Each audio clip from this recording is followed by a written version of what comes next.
Welcome back to this episode of Uncover the Human. Christina and I are joined today by our guest, Gareth Evans from Veckta. Welcome to the podcast, Gareth. Thanks for having me. I'm excited to be here. Welcome. We're excited to have you. So, Gareth, let's just dive right in. What's a little bit of your background? What are you up to now? Yeah, so currently, I suppose, dad, husband, adventurer, and day job is CEO of Veckta. We're building the energy transition marketplace platform. So complex, hard for people to understand, but we're trying to simplify and accelerate the energy transition, which I think we're seeing all around us right now, which is super important. Being able to adapt purposefully to changing conditions all around us is super critical, and I think is essential to a thriving future. So that's what we're completely focused on, is empowering businesses to be able to reduce their emissions, stabilize their costs, and get greater energy security. That's a great mission. Yeah. And obviously very important right now. It's bonkers what's going on around the world, isn't it? Yeah, like the 100-degree weather that we're having in September. Yeah. And hoping it won't turn into wildfires. Yeah, I think I was reading a very quick blog post by Seth Godin this morning around how we don't measure the cost. We don't have really a good idea of the cost of not addressing the climate crisis. We just kind of spend human and financially on it to mitigate it without really stopping and thinking through it. Yeah, and I think the human mentality is we kind of just want to ignore it, don't we? I saw how I think it was a community up in Oregon. They'd studied the wildfire risks around their community and then published the results. And the community actually asked them to remove the study and, I suppose, hide it from public view because they were worried that it was then going to impact their insurance rates and have multiple knock-ons. So they prefer to not know the results and kind of ignore the fact that what was going on around them versus kind of dealing with it. And that's pretty commonplace, I think, all around us. There's lots of stresses in the world right now, and a lot of us just want to kind of ignore that they're going on instead of adapting and dealing with it. That brings up a great point, is that I think with something like climate change, especially, it's just, I mean, it's a global issue. It's something that feels so massive. How do you even begin to focus on it? And so what was your journey to figuring out what you wanted to do in that and working on Veckta and the energy transition? It's honestly been a wild ride, and I definitely never thought I'd be leading a business that was focused on the energy transition. But I actually originally wanted to be a fast jet pilot with the Air Force. So my whole sort of childhood and sort of schooling aspirations were geared towards that. And, I did everything that I thought was necessary to go down that path. I joined Army cadets, Air Force cadets. Through university, I joined the University Air Squadron, and they sort of paid for me to go through university, and I'd study during the week, and then the weekends I'd go and fly military aircraft and got trained up. And it actually played out for the best. They had ordered all these aircraft and they hadn't showed up, and they trained up a bunch of pilots, and they said they didn't need any of us once we finished university. So I ended up traveling the world with I'd studied environmental science. Geography was my passion. That was kind of something I enjoyed. So I traveled the world, spent a couple of months with the Shaolin monks in northeast China as kind of the big blowout. Let's do something crazy post university and before we kind of go into the real world. Traveled through Asia, Australia, New Zealand, and kind of ran out of money in Canada. And the oil and gas industry was booming there. And they had a lot of old well sites through the Rocky Mountains that needed to be remediated and reclaimed. So I kind of got into the energy industry through the environmental path. So I spent the first few years of my career cleaning up these old well sites. And that really fired me up because, you had back in the 30s, 40s, 50s, these very adventurous people had gone off into remote parts of the country, drilled these wells, and created energy for us to all use. And now this was kind of our way of kind of turning that land back to what it was, which was crown forestry land for the most part. And that work then actually led to me building up enough experience that I was asked to go to Iraq post-Gulf War and I spent 2 years there doing environmental and social liability assessments to document the condition of the country prior to kind of the US and I suppose international oil and gas companies coming into the region. And so that was highly stressful. We were getting mortar attacked most evenings, going out in personal protection vehicles, wearing Kevlar helmets and bulletproof vests to just go and do environmental work. And that kind of gave me a real sense of managing teams under stressful conditions. But it was still, heavily in the energy sector, and seeing, the opportunity and the money that could be produced. Meanwhile, the local populace was surviving on 2 to 4 hours of energy a day. And I think that was probably a key turning point for me, seeing, the just position of the position that we find ourselves in as a community, where you've got all this energy that you're sat on literally as a community and you can't access it. And then that impacts everything about your lifestyle, education, access to water. It sort of feeds on from itself. So I needed to decompress after that period. I spent 4 years in Australia building some broader skills across commercial strategy, sales, and then came back to the US. And the energy sector at the time was going through that transition of coal, gas, nuclear to more renewables. But we started seeing that the centralized grid that we've kind of all relied on, where we get power through transmission lines from a big power plant, that's in some cases that's 100 years old. It's becoming less reliable, costly to maintain. It's not designed for these conditions we were talking about at the start. And it's becoming more expensive for us as users and for businesses, less reliable. And we obviously as a community need to reduce our environmental impact and make it more sustainable. So we saw building solutions at the asset where the energy is needed being critical, but it's a very complex problem. And we thought we needed to create a solution to allow non-technical decision makers, like ourselves, none of us know a lot about how the energy industry works in technical detail, but we know we have a desired outcome, whether it is emission reduction or cost certainty. How do we get there? What are the options? How do I get the results I need to communicate that to my stakeholders? And then who do I work with in industry to actually then execute and deploy that solution? So Veckta is the platform that brings all that together, the processes, the workflows, the technology to inform businesses around their energy strategy. That's quite the global tour of experiences, literally. And also just understanding, like all the pieces of humans and environment and energy and how it's all connected in very different ways. Yeah, I'm super lucky to obviously my wife. I met her in Canada. To have someone that was flexible enough. She hadn't left North America when we met, and being willing to pack a duffel bag and go and base herself in Dubai for 2 years while I was working in Iraq, and then travel around the world together. It's been, I think that's key to being able to do things like that, is having a support network where people kind of rally around you and support you making those decisions, because they're tough. A lot of people say they want to do it, but when actually the opportunity crops up, very few people actually then pack their bags and go for it. Very true. So one thing I just am curious about, you've mentioned spending 2 months with the Shaolin monks. What was that like? What did that do for the rest of the journey? That's the starting point. That was amazing. You reflect on that, and that was early 2000s. So it wasn't like we had smartphones and internet to be able to travel as we do today. And so we found this website, and it's bizarre thinking back that we even thought that it was legit. We found the website is like minimum commitment, 2 months. I think it was $700 for 2 months, and we paid. And then the instructions were simply be at this train station, which was 12 hours northeast of Beijing, on this day at this time, and we'll pick you up. And that was it.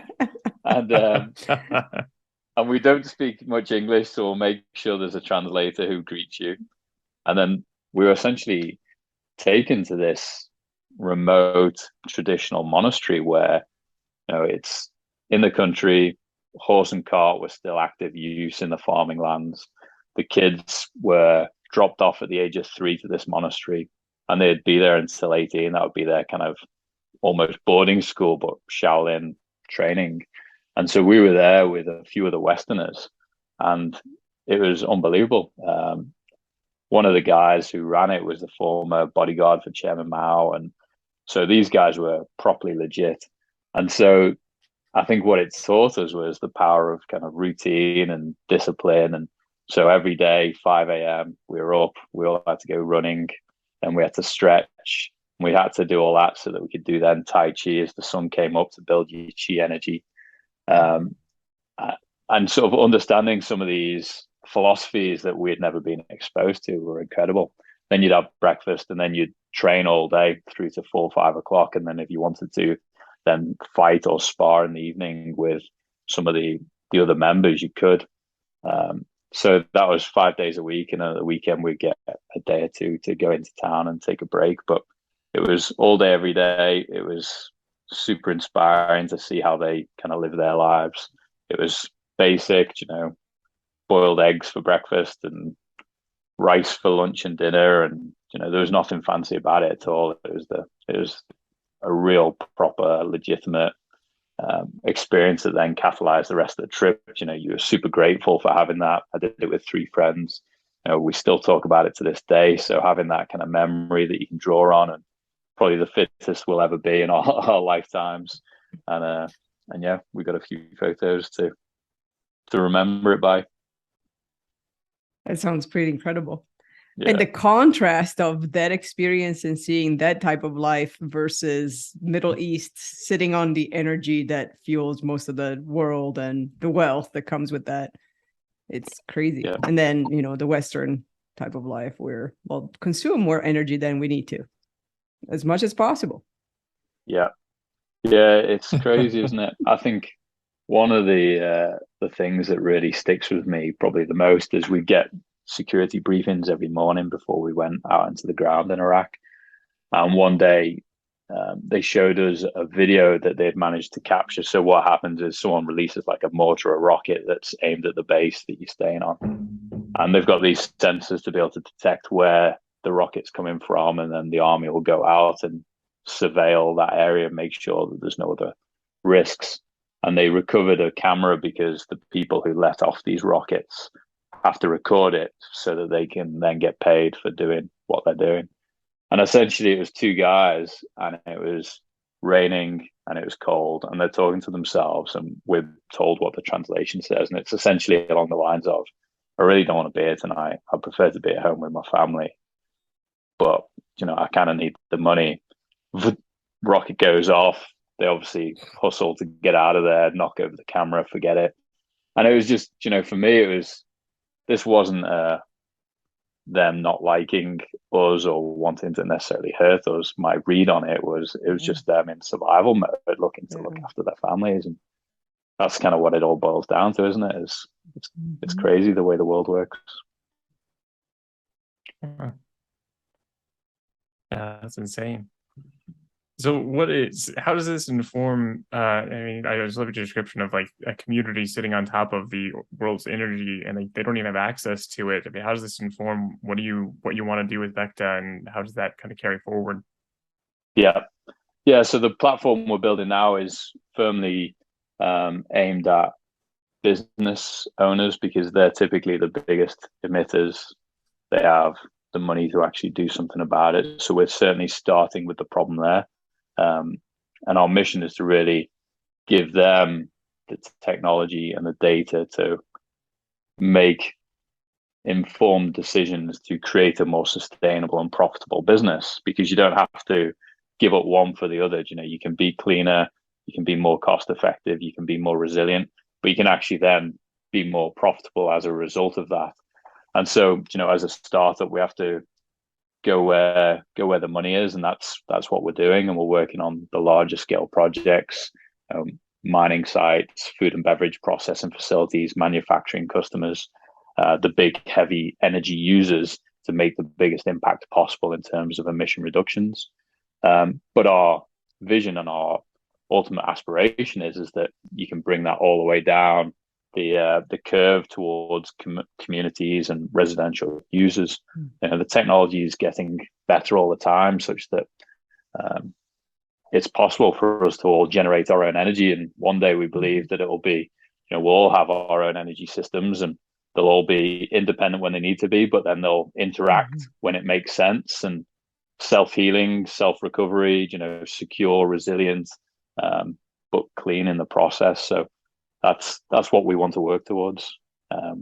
Just taking it one step at a time. It's a very good mission. Yeah, definitely. It goes back to what you're saying about the two guys with the mortar. I mean, it's just we're all back to basics at some level. We're all just here to try and help protect the people we know, save the people we know, do what we can in our corner. And yeah, that's an enormous amount of freedom. If we could live in that, in energy independence at the individual level, would be incredible. Yeah, exactly. Yeah, because we don't really realize it, but I've been writing a few of these blogs about the transition from Web 1 to Web 3 and the energy transition, the parallels. And we're certainly in this kind of Web 1 era right now, where I don't know whether you remember the early days of the internet, but someone would put data there and we could read it, but we couldn't interact with it. We couldn't even put the data there ourselves without being a computer science major. And that's kind of where we're at with the energy industry right now, is someone decides what we pay for our energy, how we get it, if we get it, when we get it, how dirty or clean it is. And we actually don't really have a lot of control over that. So we certainly need to all embrace the opportunity to go on that journey and take more control over our destiny. But then you'll have to convince the people that have the control to let it go. Yeah, exactly. Yeah. If only human nature didn't get in the way. Yeah. As we all turn away from fire reports, so we don't have to have insurance. Yeah. As we worry about insurance increase as opposed to our house burning down. Exactly. Priorities. I'm gonna log this under the I hope that never happens bucket and just leave it there. Yeah, it's very interesting. So you found, it sounds like you found a way to combine, the human side of let's do something for the world and for other humans, and also have a job while I'm doing it. Yeah. So how do you kind of manage that passion and also living your life? Yeah, definitely. Sort of seeking out adventure, and I think one of my taglines is kind of live life to the max in and out of the office. And I almost feel like it shouldn't be in and out of the office, because it should all be kind of blended as much as possible. But yeah, massive advocate for that. And I think especially, there's so many different opinions on how you should operate as a startup. Some people say you should be burning the midnight oil 18 hours a day, smashing it, abusing the team, making sure everyone's crushing it all day, every day. And maybe you get some short-term benefits of that, but I'm not sure that's overly sustainable, and it doesn't allow you to build the culture you want to build. So I like to lead by example and show the team that it's okay to punch out for a weekend and go and have an adventure and take some holiday time. I think you'll be very aware of this, Christina, in terms of the holiday culture here versus Europe and other parts of the world. It's actually, we have an unlimited vacation policy as a startup, but it's you almost have to force people who grew up here to take it. And so, yeah, for me, it's about adventure actually makes me more productive, because I actually get to step away from the day-to-day grind, see the bigger picture. Once you're in nature, you actually have a far better perspective for how we fit into the grand scheme of things, and it puts it all into perspective. And when you go on these adventures and you face adversity and you work through it, it actually makes some of the day-to-day things that feel stressful in the moment, it definitely puts it all into perspective. So I think taking the time out and stepping back and letting the brain freely think and explore and deliver on what it is that you've kind of concocted, but maybe you haven't allowed it to come out. I think it's super important. Yeah, I like the leading by example is huge, because in startups, there is that tendency to, well, this is the expectations. You don't join startups if you want a 9-to-5 job, and if you want a life outside of the startup, except that it's not their company. It's somebody else's company. So that's already a false expectation to have. And it also doesn't, the short-term benefits are very, very short-term benefits. And I think they're getting shorter and shorter as we keep going. And so it's important to show everybody else, like, if I do this, it's a much better message than telling them they can. Yes. And we definitely try and align incentives so all our employees have some equity in the business. So, they are all owners of the business. So with that, obviously, the more we are collectively successful, everyone's individually successful as a result. But yeah, I agree that the story that's told to people around, go and smash it out and, grind it hard and it'll come back and reward you. Often, a lot of startups actually don't even succeed. So that's the reality of the situation, is we all just have to kind of live day by day and give it the best effort in the moment. And yes, there are some super long days and super long weeks, but also being able to balance that. And we've kind of built our values around that system. So we have 3 values. We have adapt purposefully. And so I think what we're talking about here kind of feeds into that. It feeds into the energy industry. Don't just knee-jerk reaction and let's go and stop building nuclear plants, or let's go and turn off gas and switch to renewables. You can't do that. It's called an energy transition because we need to transition. But let's do that purposefully. And same as a business, how do we grow purposefully? How do we grow sustainably? We challenge limits. So I think that feeds into the adventure side of it, and actually challenging the incumbent status quo that you referred to, yes. Christina, is how do you challenge an industry that has kind of done it one way for 100 years to actually think outside the box and disrupt their commercial models that have made them a lot of money, and then empower co-creation. So we're empowering a community to move forwards, but we're also, as a team, we need to work together and make sure we pull as a team, not as individuals. So we live by those quite aggressively. Great values. Great values. And as we found out about a month ago, we don't even remember our own values. So we're working on that. We redid those recently now. Yes. It was inspirational. I was like, oh, maybe we can't remember 4. Let's go down to 3 and make them memorable. Even though we do actually follow them when we have to make hard decisions. Yeah. I think it's funny you talking about the startup culture and needing to grind it out. And I think it's just hilariously darkly ironic to have if you had a sustainability company where you're spending all your time burning your employees out. And I think that would be pretty entertaining in a bad way for them. But that is, I love that idea of working on the transition, because there's so much, we have like climate change is exactly, and energy transition is the prime example that everybody I think can relate to, because we have the vision of what we'd love this to be, what we want. We want some form of sustainability. We don't want to have to, have brownouts, have fires, have whatever else.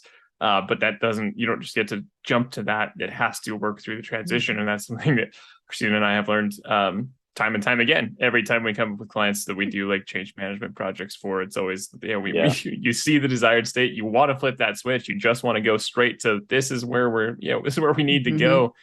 You have to walk all the steps up to that. And it's a repeated life lesson, but that's a very a good one to have to focus on. And I like the idea of focusing on energy transition. That's what has to happen. Mm-hmm. And you find particularly, or in the last few years, has that been even harder for people just because of how much noise is going on around them in terms of COVID, political uncertainty, all this sort of stuff? Do you find, I saw one graph that showed the sadness ratio is going up. More people are sadder than they ever have been. Do you find getting people to go on that journey is becoming increasingly hard because it just isn't the patience to take the necessary steps everyone wants kind of it now.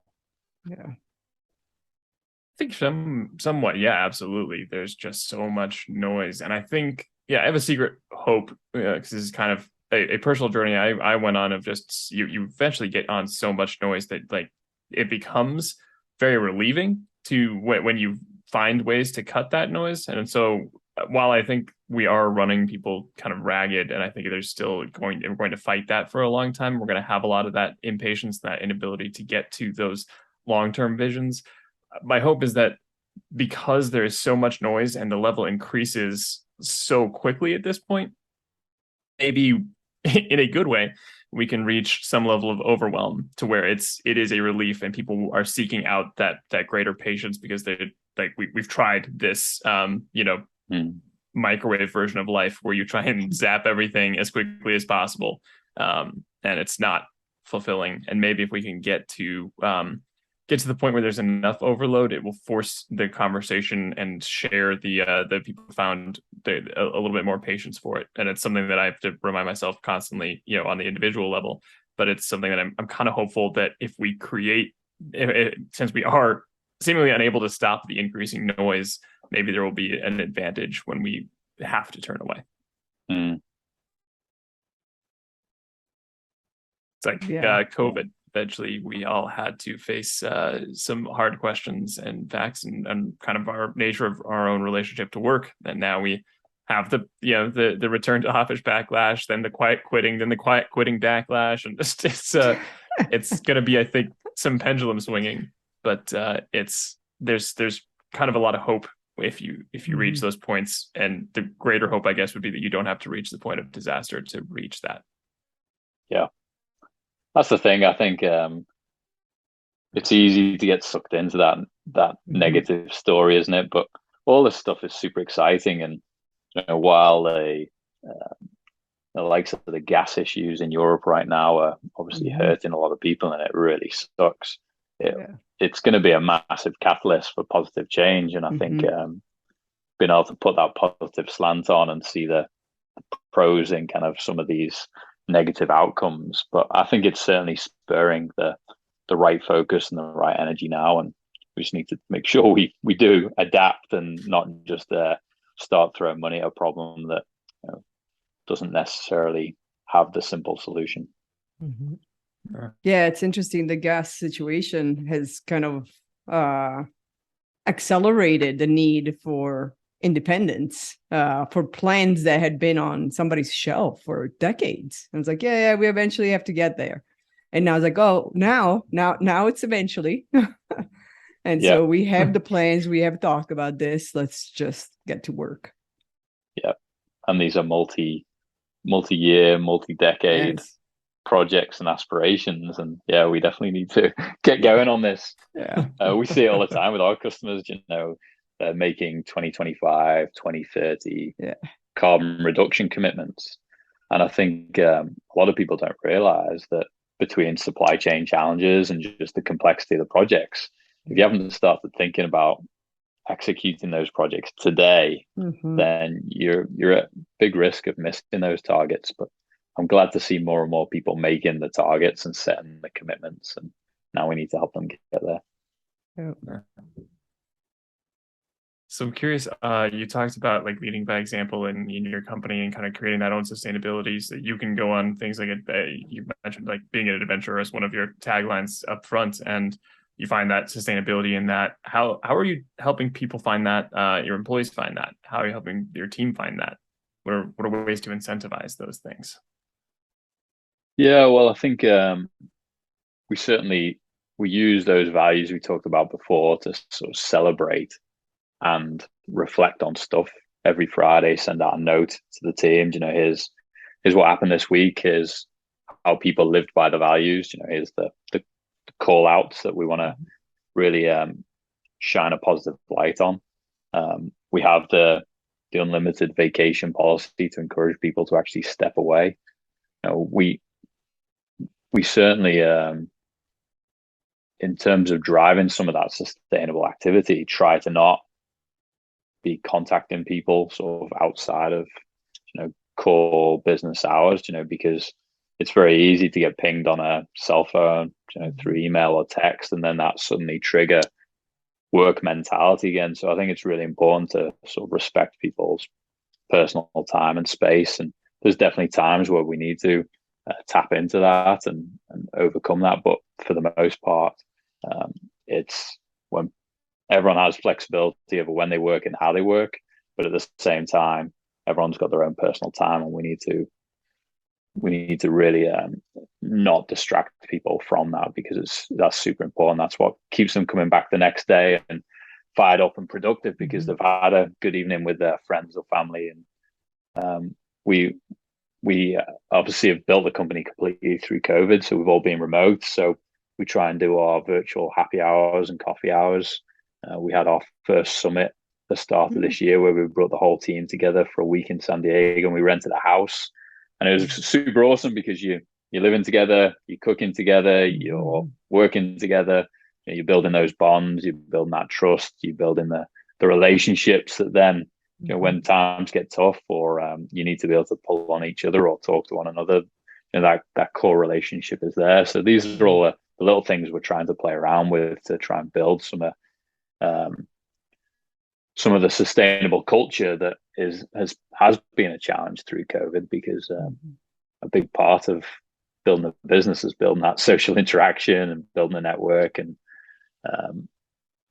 being able to ideate in real time. And certainly that's hard through these kind of virtual worlds.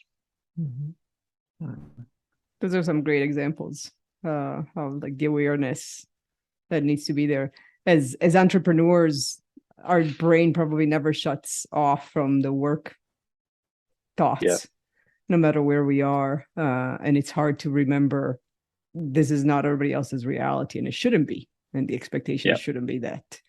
And so how do we separate? And even for ourselves, it's like, how do I stop letting work take over, even if it's in my head?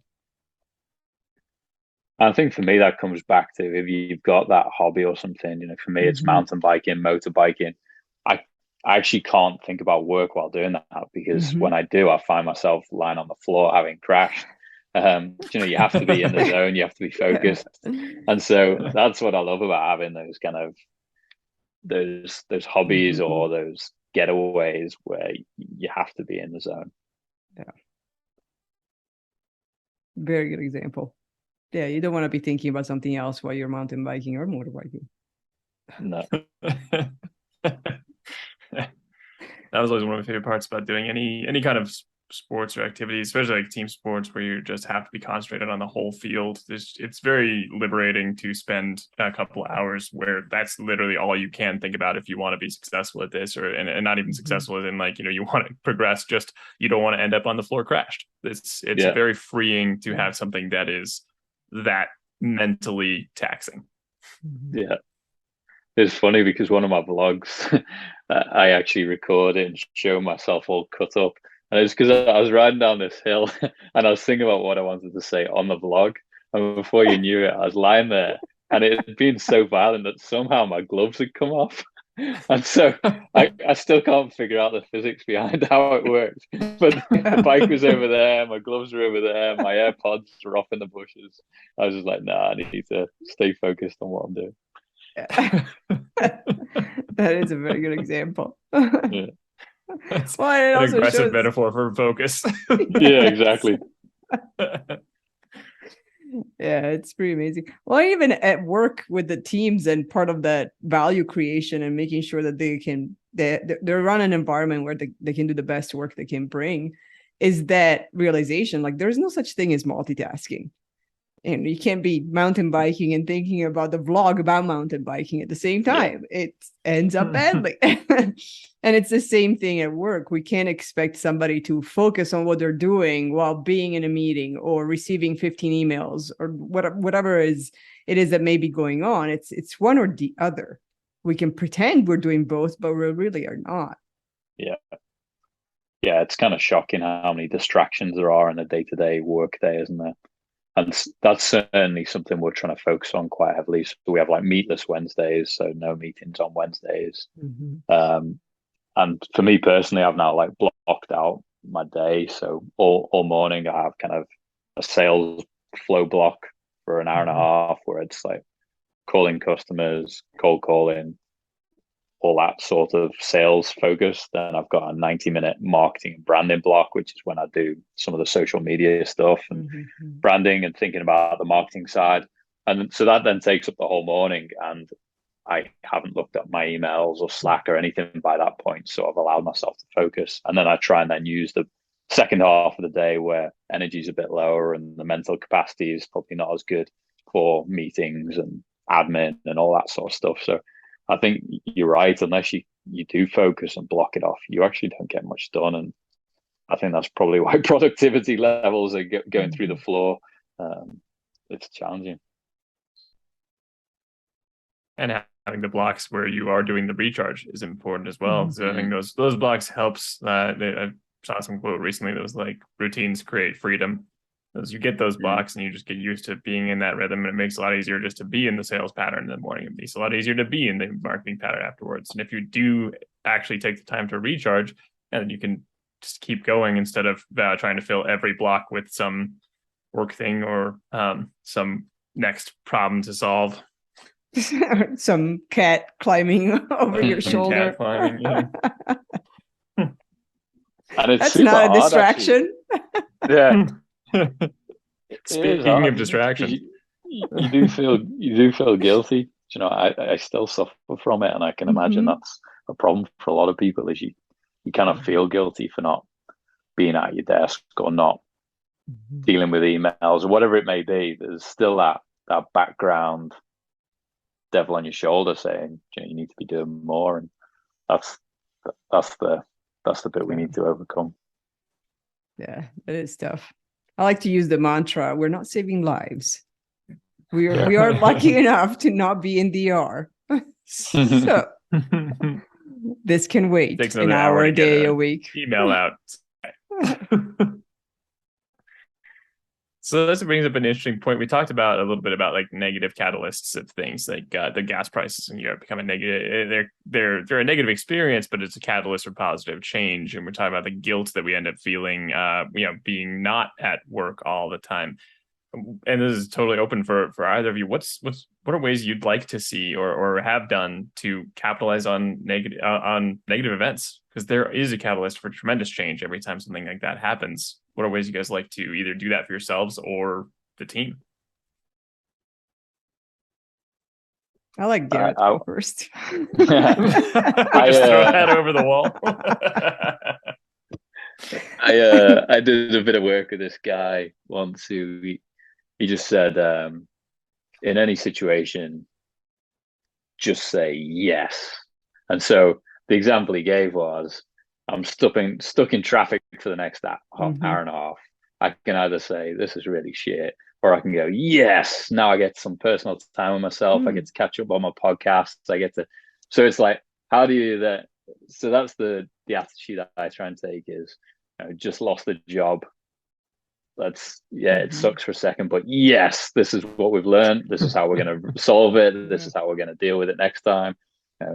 So trying to put that positive spin on it and figure out what is it that we can take away from it and how do we learn from it and what can we do with that time in the moment.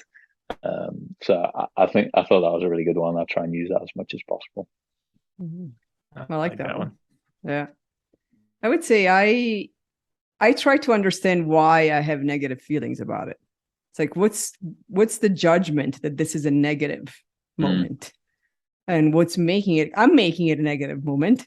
Nobody else is, to a certain extent. My house burns down. Maybe it's not just me making a negative moment. But for more of the daily stuff or the normal life moments is why am I judging it as negative? Because I'm putting that label on. And so then I can, by shifting that, I start doing a lot of values work. And I'm like, well, I'm suffering because it's misaligned with my values. Okay, what's that teaching me? So then I move into the teaching part. Oh, it teaches me to, well, never have a project that goes like this because I can't show up as my best self, or it teaches me to, trust my instinct when I feel red flags at the beginning and I ignore them, or other things that could come up. But I kind of do the self-reflection piece. Yeah, I like that. What about you, Alex?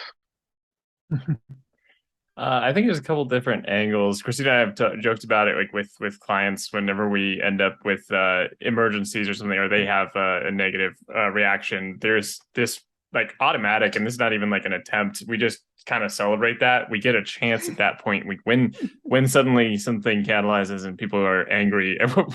In fact, last week we were told that one of the things we had created was being met with, and we're quoting here, visceral hatred. And it was, honestly, we laughed. It was great. That was exactly what we kind of needed to catalyze and create this moment for like, okay, now we're all seeing some of the gaps, and there's these like all the plates were thrown in the air. Now what do you want to catch? What do you want to receive? And so I try and bring that, and it's a lot harder as the closer it gets to home, right? When it happens in your own business, you're like, ah, crap, we got to go change something, and then you go back into the. I really like that the one you just mentioned, Gareth. I'd love to start trying that one. Just say, yeah, all right, let's do this. There's something here.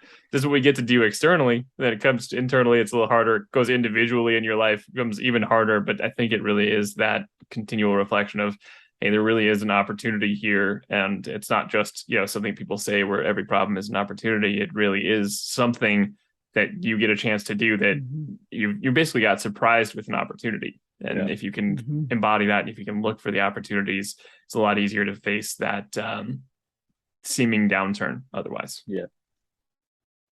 I think part of that space is to allow ourselves to feel sad, pissed off, resentful, and not judge that, and not say like, well, if this is an opportunity, then why do I feel like this? And I don't know, I'm going to feel pissed off right now for a while. And I'm going to go through it to the opportunity. Yeah. That's a good point too. If you try and say, immediately look for the opportunity, you might deflate that initial reaction, at which point you're just kind of harboring that anger or whatever else you've got stored until later. Yeah. I like what you said, Christine, about almost sitting with that emotion and reflecting on why you feel the way you do. Because I think there's a lot behind that, isn't there? There's a lot of experiences, a lot of history, a lot of external expectations that lead to the way you feel, and actually kind of sitting with that for a few minutes and reflecting on it. I think we learn a lot, don't we, about what it is that we actually want to feel or should be feeling instead. Yeah, the shoulds. It's like I should be getting to my destination in 45 minutes, not an hour and a half. So that's what I'm pissed off about. I'm not pissed off about the traffic. It's just the expectation that I was going to be 45 minutes early or on time. That's true. So where can people find you in Veckta? Yeah, Veckta, www.veckta.com, Veckta. Sign up to the newsletter, check out the website. It's actually just being redone, so it should look completely different in the next few weeks, which is super exciting. Reflecting on everything we've learned over the last few years. So I'm sure you guys go through this as well. You create something and you think it tells a crisp story, and then you realize no one actually gets it, and you got to go back to the drawing board and try again. So new website coming out. Obviously Veckta on LinkedIn. And for me personally, LinkedIn, Twitter, Instagram, they're the main ones. There are some vlogs on YouTube if you want to check them out. Email, always easy to get hold of me. Very good vlogs. Highly recommend it. Thanks. Yeah. They'll knock your gloves off if you have knocked your own gloves off. Literally. So one question though on Veckta, what's the name? Where did that come from? Yeah, it's a we were talking before we started recording about trying to come up with a podcast name. Obviously, creating a name for anyone who hasn't done it is brutal, because any good name has been taken, whether it's on social media or the website domain. And so, yeah, Veckta obviously isn't a real word. But it's on the basis of vector, which is to provide magnitude, scale, and direction. So we want to bring magnitude, scale, and direction to the energy industry.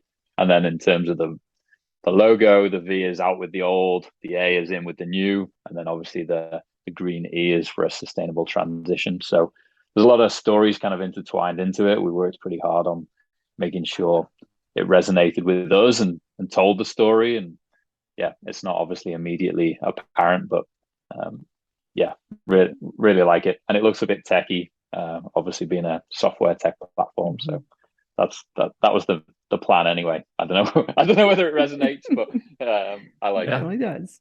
Yeah, that's a great story. Yeah. And yes, the right name takes a long time to get there. Yeah. The right feeling for the name. Mm-hmm. We are in the middle of that redoing our story process currently, so we definitely relate to that. So we're rebranding on that. Mm-hmm. Yeah, not gonna change the name. No, not the name, just the just the messaging. Not the logo either. Just yeah. It's so hard, isn't it? Because I keep getting told like describe it like you're talking to an 8-year-old, and I get that. But also, it takes a huge amount of effort, doesn't it, to try and really just boil it down to such a concise, simple message. Yeah, we usually get people that will hear about us, meet us, read about us, and then we'll come up and say, like, we love what you do. And we're like, what is that exactly? Could you describe it so we can use the language? Yeah, exactly. Yes. Yeah. What resonated with you? That may or may not make it into a flyer very soon. We just don't know how to describe it in 7 sentences or less. So one final question for you, Gareth. What is your definition of authenticity? Authenticity. Taking the mask off, being you, being who you are, being in the moment, and getting after it. I like it. Okay. Concise. Yeah.